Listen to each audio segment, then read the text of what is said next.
that was fascinating, and I mean, actually, what I took away mostly is this misunderstanding of the role of nature. This concept, even the government that sort of claims to have supported it, and when it got elected, sensed this sense that it's either or, and it clearly isn't. And that quote that you picked up there, and I hope the person is in the room who wrote it.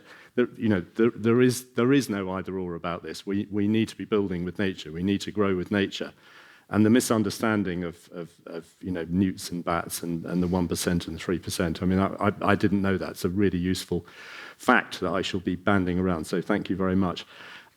We've now got a quick question time. So we've only got about 10 minutes, but I'm the questioner, I think. And so if our three speakers can come up here, we're not going to sit down, otherwise you won't actually see anybody. But we're going to stand up here, and I'm going to ask some questions. I'm going to ask Ben. I'm going to ask you first because I know it was a throwaway line, but you said it would be nice to own the Euston estate. But I thought it was rather inconsistent of everything else you were saying. Where back to my theme of collaboration. The bar chart which showed how many more farmers we're now working with. We've talked, I mean, this isn't just for Ben, this could be for anybody, but I just wanted to hear, do we need to own? We own these wonderful reserves and we're getting more over time, but do we really need, can we get more influence just by working with others, or is it too slow? Yeah, I guess it was a little bit of a flippant remark, to be honest. I guess it was another way of looking at it is it would be nice to have a £50 million donation to buy the year.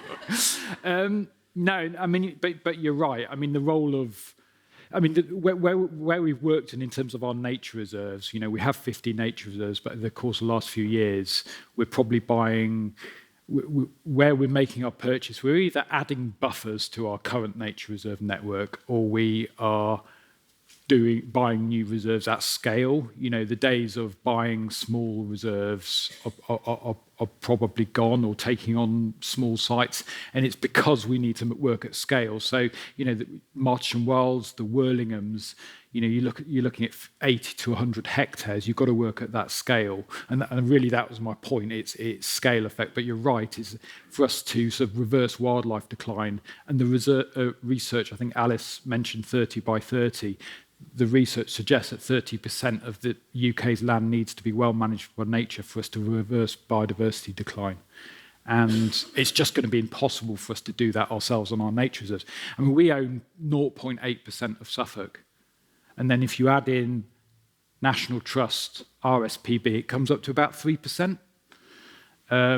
So there's, that's 10% of what we need to do. So the point I was really trying to make is that we need to work at scale, and we need to influence those big landowners, those big estates.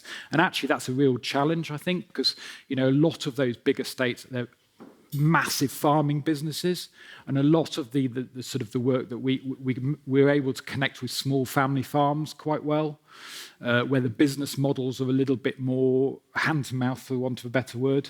The big arable producing estates is much more of a trick, and that's really what I meant, I think. Yeah, but yeah, I mean, if Euston Estate said, "Do you want our estate?" it'd be an interesting conversation at board, I think. Well, maybe someone can have a word with them. But Alice, I know you could answer that question as well, but I'm going to ask you another one about the work you were doing. So landscape scale river restoration clearly works for nature, and your talk. But we talked also about the community, and I've got a small story. I went to speak to my village annual meeting last year, and my village is Kelsale.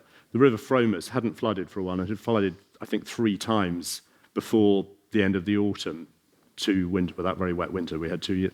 And all the questions were about the river and about something should be done about it, about blaming the Environment Agency for not clearing it out.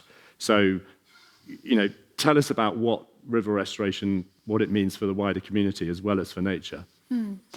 Yes. So I talked a bit about the benefits to wildlife a bit more. We're creating this habitat, restoring the habitat for fish, invertebrates, waterfowl, whatever it might be. But a lot of the work on rivers, like reconnecting the floodplains, creating these wetland habitats in the floodplain, and nature-based solutions. So they're going to have multiple benefits for local communities as well. Not only are things like reconnecting the floodplain going to help slow the flow, prevent flooding downstream, which is a really hot topic that we've been talking about in recent years, but it's going to improve water quality. So there's better access for recreation, and ultimately better water quality is better for human health. And the increased wildlife we've all heard about the benefits of access to nature for humans' mental health. So there's all of those benefits, but working on a catchment scale, and we're seeing all of those benefits across the landscape, but we're also increasing resilience in the landscape to things like climate change and drought, and increasing habitat connectivity. So the challenges often with working with rivers is that there's lots of different landowners, there's lots of different issues at different parts in the catchment, and there's lots of people, communities based along the rivers, that all have their own wants and needs, and it's about managing that. So when we're working in partnerships, for example, then that's a good way of trying to deal with some of those challenges. So, no, that's great. And I suppose sort of building onto that, really, Rupert, the politics of nature. I mean, I'm interested. I mean, I don't know how many members of the Suffolk Wildlife Trust got. I think it's 27,000. 28,000. Going up. I lowballed it. Of course, but there's 750,000 people in Suffolk. I mean, I don't know how many people in Suffolk watch Attenborough films and love nature, but what are the politics of nature? I mean, how easy is it for a government to sort of flip and say it's nature that's holding back, or ultimately, are we all, is there a majority of nature lovers, and how do we actually sort of harness that better? And actually, how do we get more Suffolk Wildlife Trust members? Because that's brilliant that we've got 28,000, but it's shocking as well. And I think everybody in this room needs to go out and recruit 5 new members before next year, including me. Obviously, I'll get 10. I mean, I would say polls have shown that nature polls very well with voters across the political spectrum. So, well above 50% of voters support sort of nature being a priority for governments, and nature restoration being a priority, and that nature's seen as important for growth or fundamental to growth. And I think really we need to get better at speaking the language of politics when we're talking about nature and protecting it and restoring it, because the language of politics, like it or not, is about the economy, growth, jobs, prosperity. And we have the evidence to show that nature is absolutely vital to all of those things and can contribute positively through ecosystem services, through the improvements to human health, to resilience to the impacts of climate change that can be delivered through nature restoration. So I think that's the job for not just Suffolk Wildlife Trust, but the nature conservation movement to really change the perception of nature in mainstream politics. And maybe we need to be a bit more campaigny about it. I'm just thinking, those pictures of our new MPs, most of them have got small majorities. I mean, it's great to hear that our MP here, Jenny, is doing a great job. And by the way, this isn't the party political broadcast for her, but she's doing great work with farmers as well, which is not a natural bedfellow for the Labour Party, and still isn't actually, but it is for our MP. But she's got a majority of under 1,000. Jess up in Lowestoft's got a majority of about 2,000.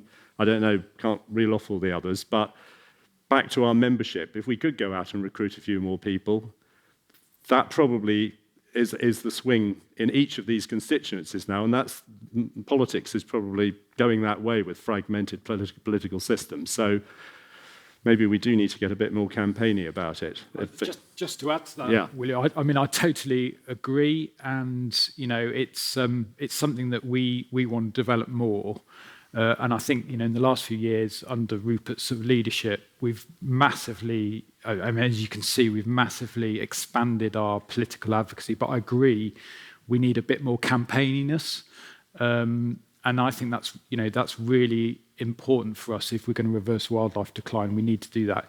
And we're beginning to sort of think about that and where we're going to be able to resource that. And ultimately, I'm really hoping over the next few years we're going to have someone who can specifically focus on campaigning, who can really sort of touch base with all of our supporters to more actions. You can see it with the neonics, for example, was a start of, we put it out on the website and socials and stuff, support the ban for neonics, and we began to tap into the membership. But you're right, we need to start. And did you say 200 people? Did members... The BNG was it BNG? Right, okay, well, great. But actually what we need is thousands of our members. We've got 28,000 members. We need at least for every campaign 2,000 or 3,000 of those people doing stuff. And then once we get that, the local MPs, as you said, who are marginal seats, will start to listen.